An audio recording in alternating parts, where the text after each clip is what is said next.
What's good, nephew? It's your favorite uncle, Uncle Jay, back at you again, man, giving you some tips that you can use. So when you get that passport ready and you become one of the bros, you're gonna need this information. So today, I'm gonna offer you guys 10 tips, and I might have to divide this thing into like 3 different videos. So I'm gonna give you as much as I can because YouTube kind of trips on how much content you put up and how long it is. But anyway, let me get right down to it. If you're gonna go visit a third world nation or a developing nation, these are some of the things that you need to know. Number 1, because the United States requires a lot of these countries to have visas, or their citizens to have visas to enter the United States, a lot of these third world nations and developing countries like Kenya have decided that our asses need visas too. That means you have to pay an additional fee, which is about $100 US, in order to be able to gain entry into the country. Now, the problem with this is that everything over here works a lot slower than it does in the United States. You also periodically have to grease certain people to get certain things to happen pretty quick for you. So if you're expecting to get into the country and you don't have your visa, you make sure you might want to have somebody on the ground. A good point of contact in the country is something that's going to be really, really helpful for you, or someone who has actually applied for the visa before, because you can only apply for the visa online. They have this e-visa system, and man, sometimes it works, sometimes it doesn't work. Sometimes it goes quick, but most times it's slow. So make sure you apply for your visa well in advance of your trip, at least 2 weeks, and that's being generous. Okay, so you could enter the country. Somebody asked me this. You can enter the country with a one-way ticket. That is, you just pay for your fare to get here. You don't have to have a return ticket to gain entry to the country, like some countries, at least in Kenya. Okay, that's what I discovered, and that's what happened to me, because I got a one-way ticket on this last visit. And the reason why I did that is because the pricing fluctuates pretty wildly sometimes. And usually it's tied to the currency. So if the currency, the Kenyan shilling, goes down in value, you can get tickets to come here for less because the US dollar is inflated against the shilling, which makes travel like cheap as hell. Okay, like $500, $600, one-way ticket halfway around the world. Well, damn near all the way around the world. So I just wait. And then sometimes if you're having a good time or you're doing business here, like me, for example, you don't know exactly when you're going to be leaving. So you may want to change your date from 2 days, 3 days, whatever. If you got a ticket that's locked you in and you can't change the ticket, you end up paying a ton of money in order to change the ticket out and all that kind of stuff. It's a pain in the ass. Okay, so you don't need a return ticket as a U.S. citizen to come to Kenya. All right, okay, got that out of the way. The other thing you're gonna need is, I don't know if you've had the poke. I didn't have the poke. I have a pretty doggone good immune system, and I pray for the people who had it and didn't make it, or what the pandemic did to them. But for me, I don't mess around with the poke. But they need to make sure that you have your medical documentation, which says that you've had your COVID vaccination or that you don't have the COVID. And the only one they take is not that antigen test. Okay, everybody's gonna say, oh, you can get the antigen test. No. You don't need the antigen test. You need the full battery of the COVID test, not just the antigen test. Otherwise, they're not gonna let your ass into the country. Kind of, sort of. There might be a few people that you can take care of that can take care of certain things. That's kind of how it works here. But generally speaking, you have to have the full battery of antigen, pathogen type of test, whatever. So whatever the maximum requirement is for you to demonstrate that you don't have COVID, you're not carrying it, so forth and so on, you need to get that done too. And you need to bring that serum test with you with the full medical documentation, with it all stamped up and everything. Okay, that's where we're at. We're at that's number 4, I guess. Okay, number 5. Let me know if I skipped anything. I'm sure some of you guys will tell me if I've messed this up. All right, number 5. You need a Kenyan phone number when you get here. And the reason why you want to get a Kenyan phone number is because you're probably going to find that your iPhone or your whatever phone that you have, your Android, is not going to give you the kind of coverage that it would give you if you were back in the United States or Canada. It's just not.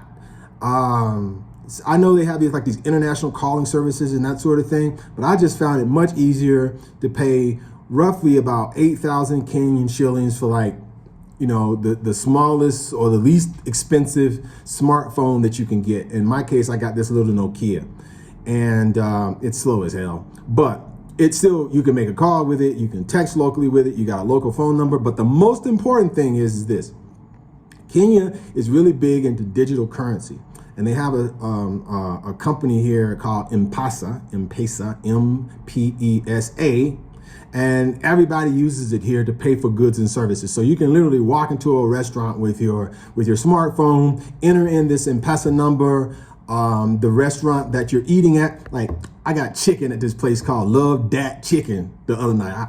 I can't make this shit up.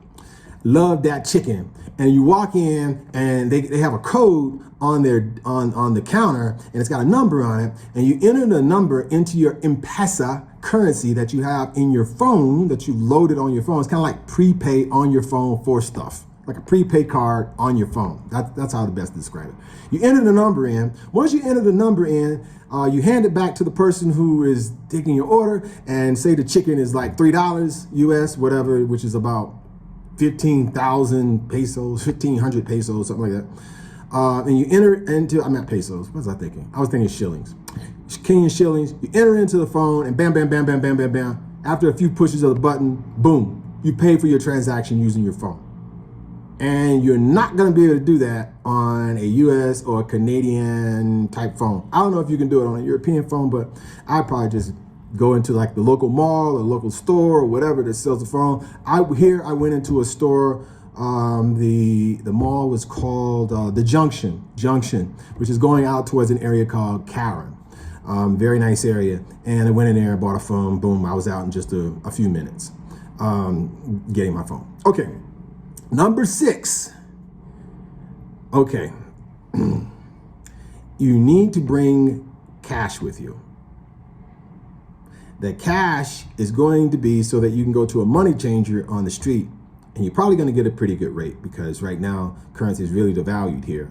And you use this money in order to take care of your service people, like your drivers, people who might clean your room. The service industry is huge. It's not like back in the US where this is like a big deal because, only the wealthy people can do that. Well, in Kenya, if you got a decent job in the United States, you're like wealthy by standards here, okay? So you're gonna be utilizing a lot of those services. So bring some cash with you. What I like to do is you wanna bring, how much? Depending on how you spend, anywhere from say 1,000 to 2,000 US dollars would be okay for a person traveling by themselves. If you're broke and you're traveling by yourself, or even if you got a girl with you, especially if she's Kenyan, it's not going to be that expensive.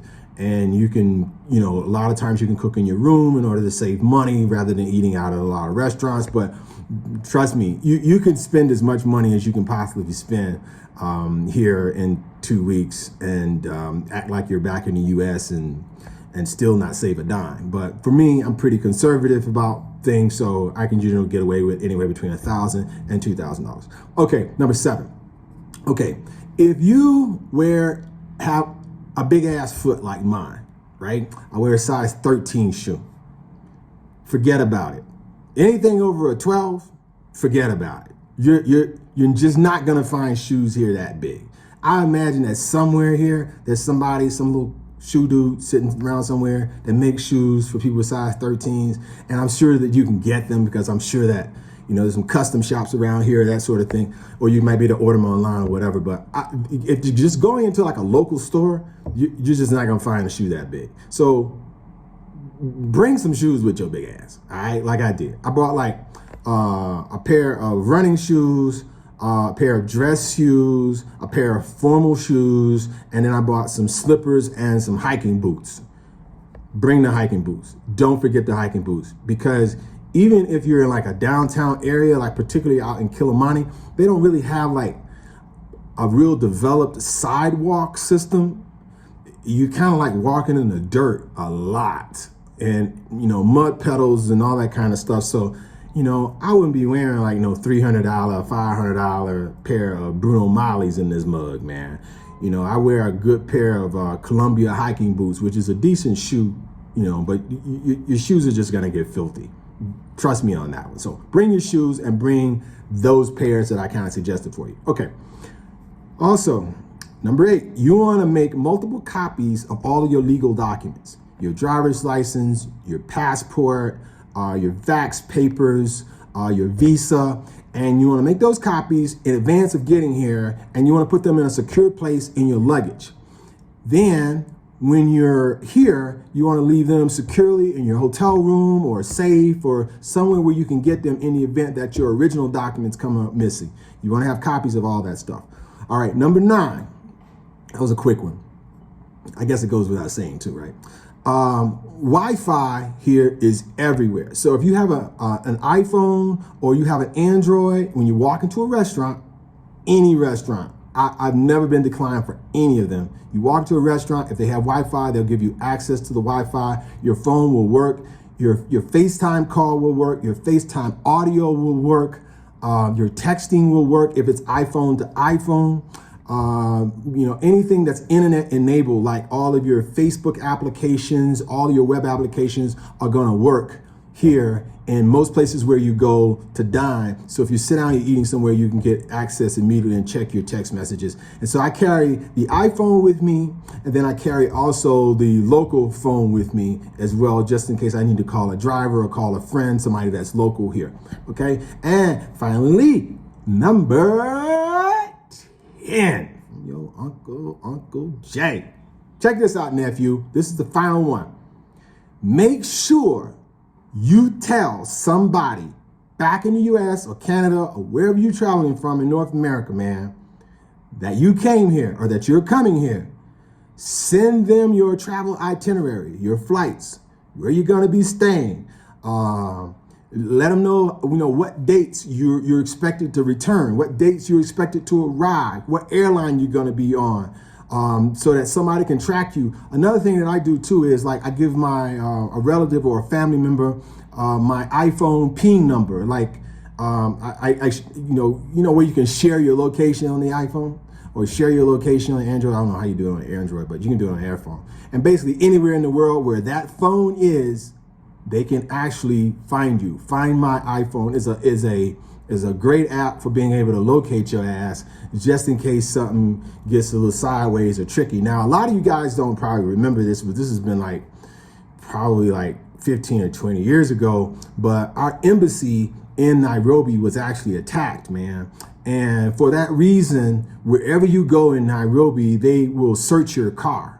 It's a light search. It's not a hard search like with bomb sniffing dogs and nothing like that, right? But it's a light search. So if you go to the shopping mall, that's probably going to happen to you. Well, it is going to happen to you.